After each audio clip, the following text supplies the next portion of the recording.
The baby had been crying non-stop since takeoff, its piercing wails cutting through the steady drone of the airplane engines like a siren no one could silence. Jackson stared at the tiny red face in the row ahead, his chest tightening with a mix of irritation and something deeper he could not name, while Logan sat beside him gripping the armrest, as if bracing for impact. Passengers shifted uncomfortably, murmurs rippling through the cabin of Flight 472 from New York to Los Angeles. The exhausted mother bounced the infant on her knee, whispering desperate pleas, but nothing worked.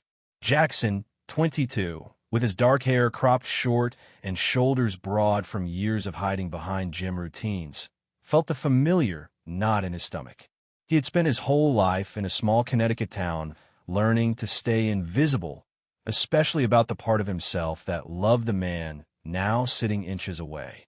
Logan, 25, blonde, and openly confident in his California life, glanced at him with those warm eyes that always seemed to see straight through the walls Jackson built. Without thinking, Jackson unbuckled his seatbelt. "Excuse me," he said, voice steady despite the tremor inside.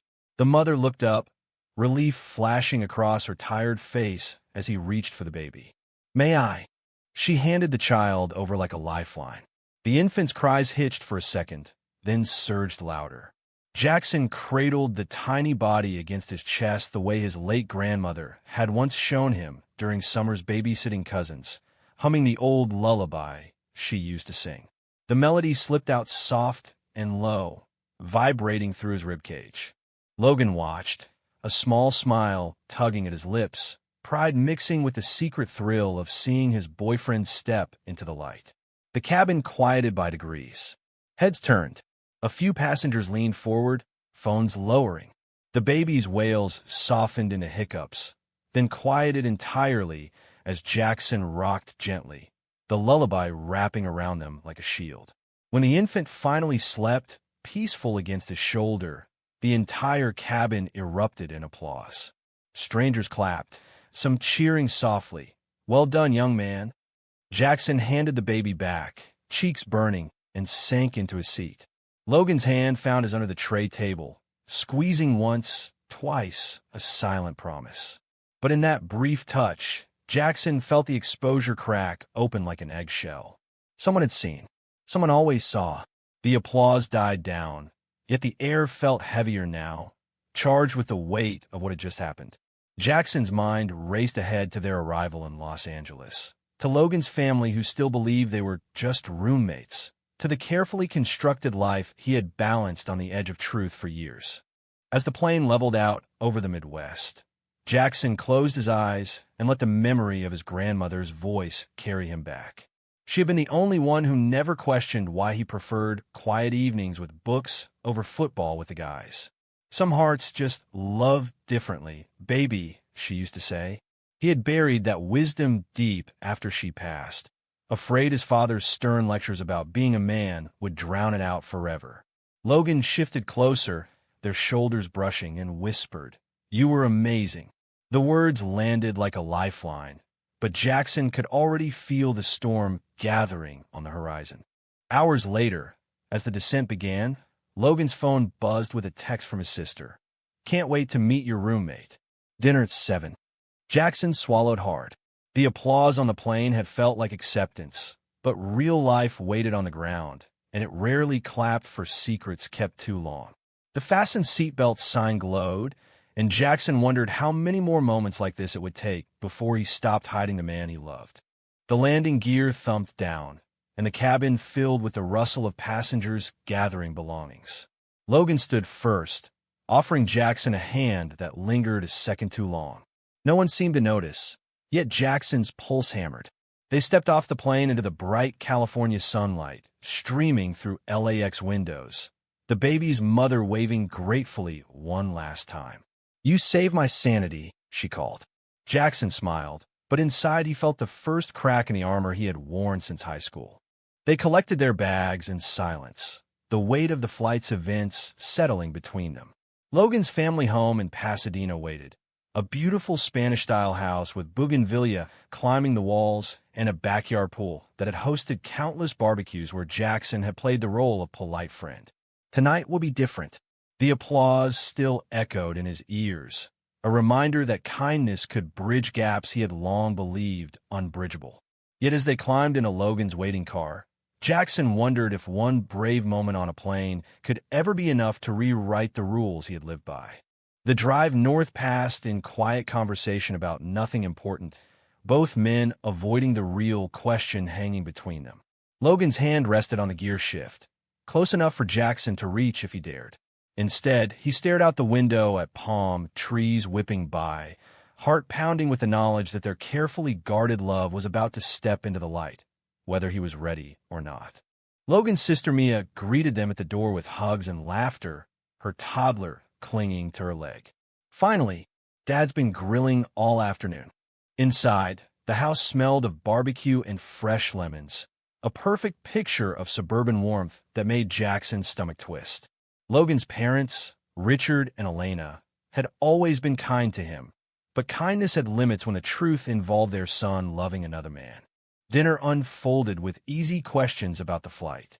"Heard there was a fussy baby," Richard said, passing the salad.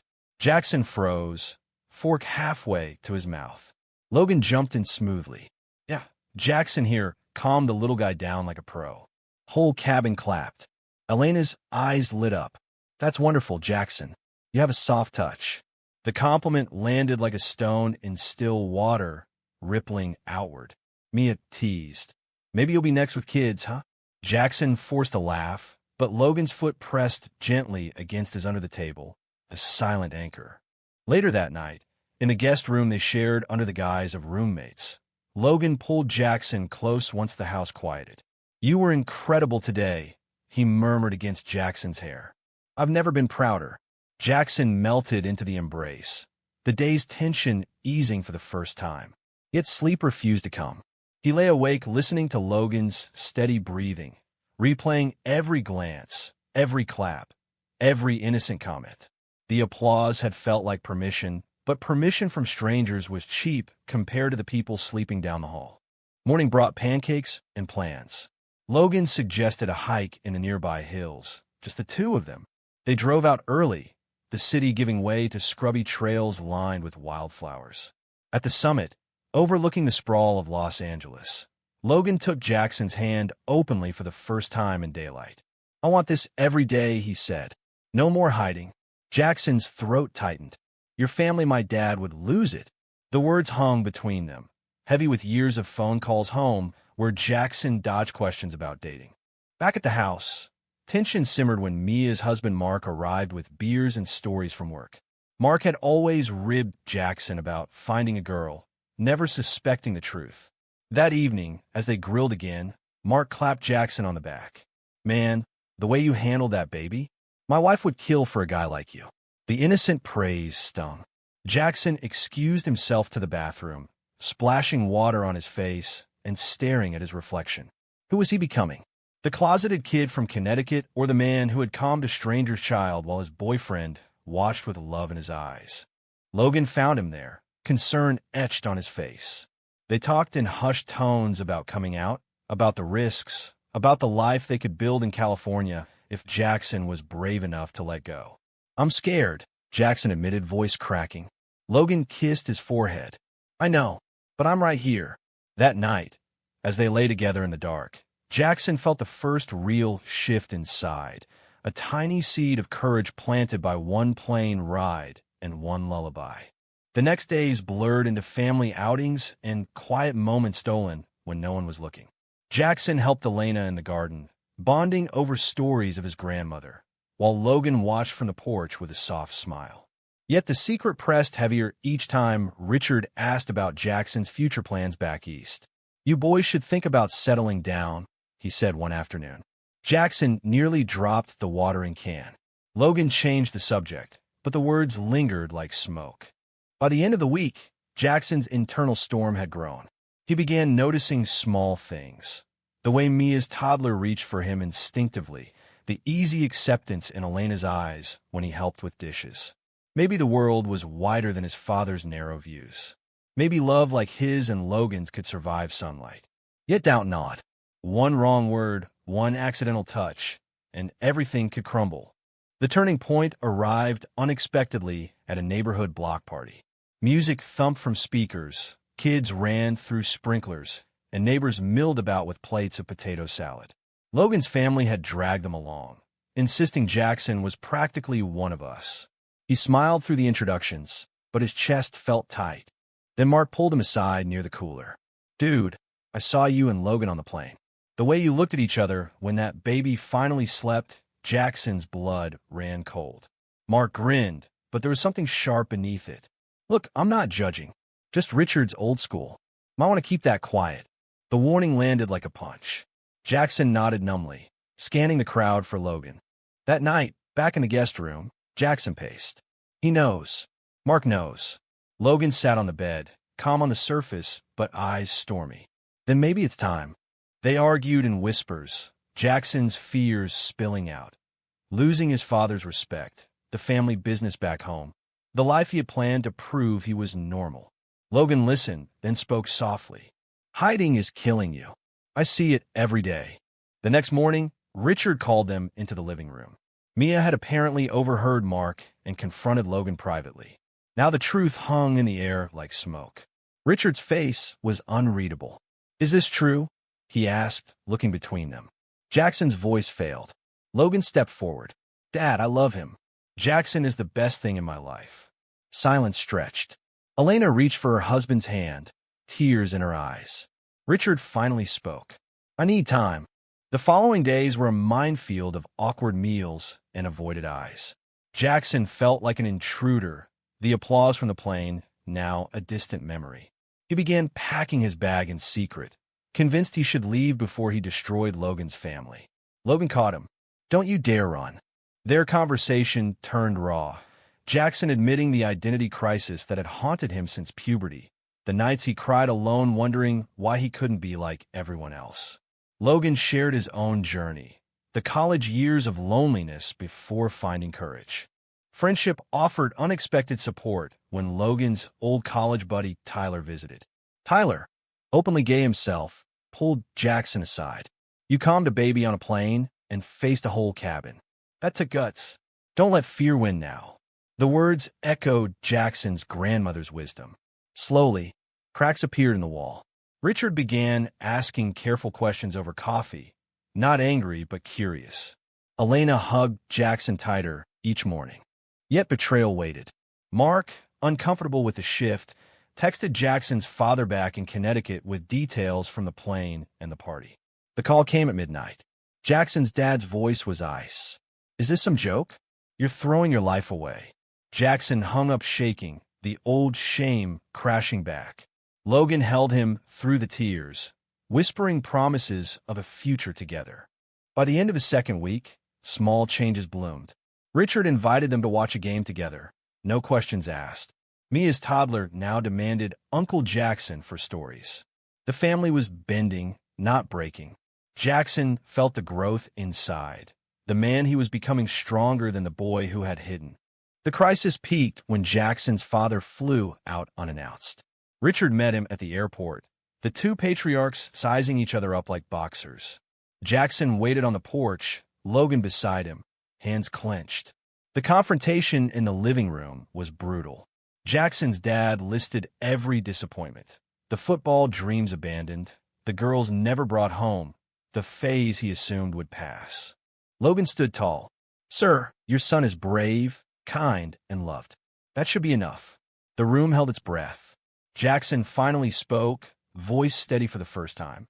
"Dad, I calmed a crying baby on a plane because that's who I am. I love Logan because that's who I am. If you can't accept that, I still have to live my truth." The words hung, powerful and final. His father stared, then walked out without another word.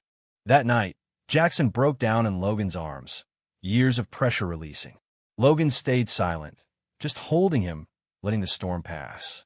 In the quiet hours before dawn, Jackson whispered, "I'm done hiding." The decision felt like sunrise after endless night. The next morning brought healing in unexpected ways. Elena cooked Jackson's favorite breakfast, a quiet acknowledgement. Richard joined them, gruff but present. "Takes a real man to stand up like that," he said finally. It wasn't full acceptance, but it was a bridge. Jackson's father flew home without speaking again, yet the door remained cracked open. Weeks turned to months. Jackson moved permanently to California, enrolling in a local college program for early childhood education, inspired by the plain moment. Logan proposed quietly one evening on the same hill where they had first held hands openly, a simple ring and the words, "Marry me." Jackson said yes through tears. Family dinners grew easier. Mia's toddler called them both dads, now, and no one corrected her. Old friends from Connecticut reached out, some supportive, some distant. Jackson navigated the friendships with new confidence, no longer apologizing for who he was. Yet growth demanded more.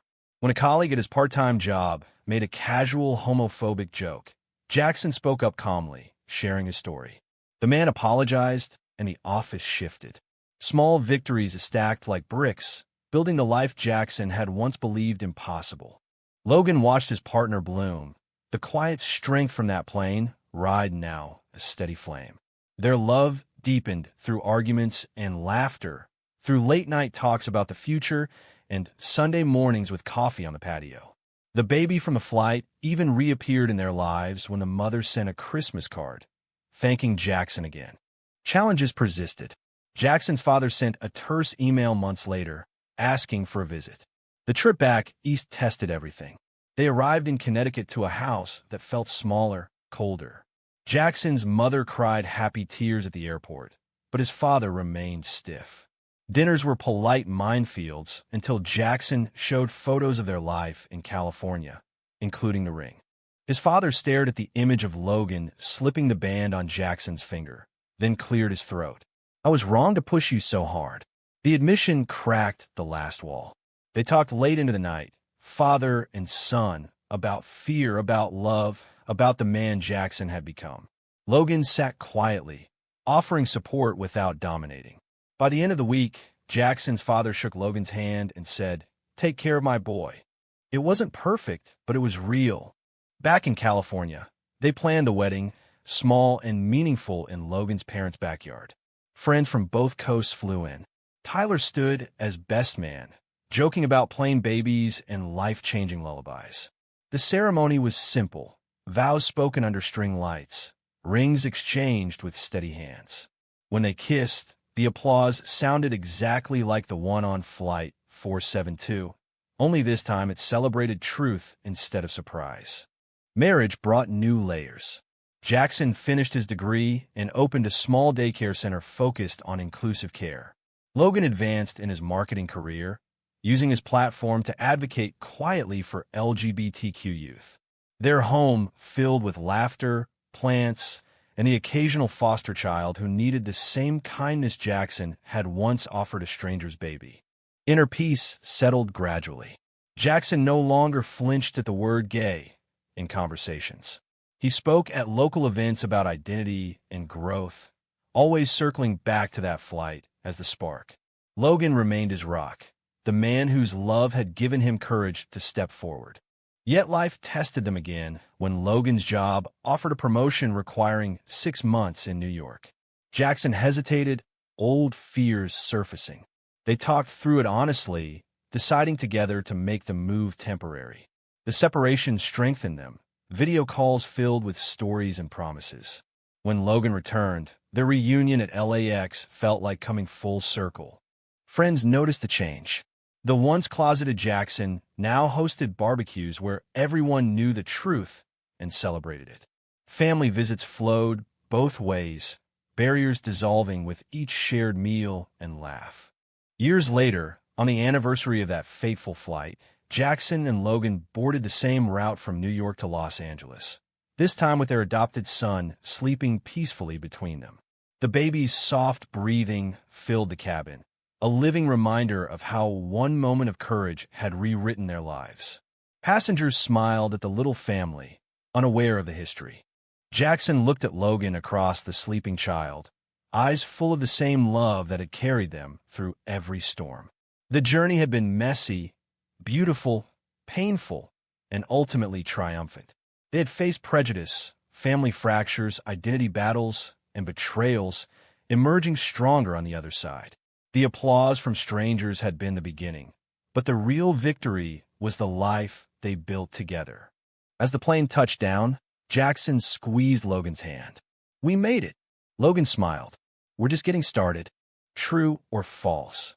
One act of kindness on a plane can truly change the course of two men's lives forever.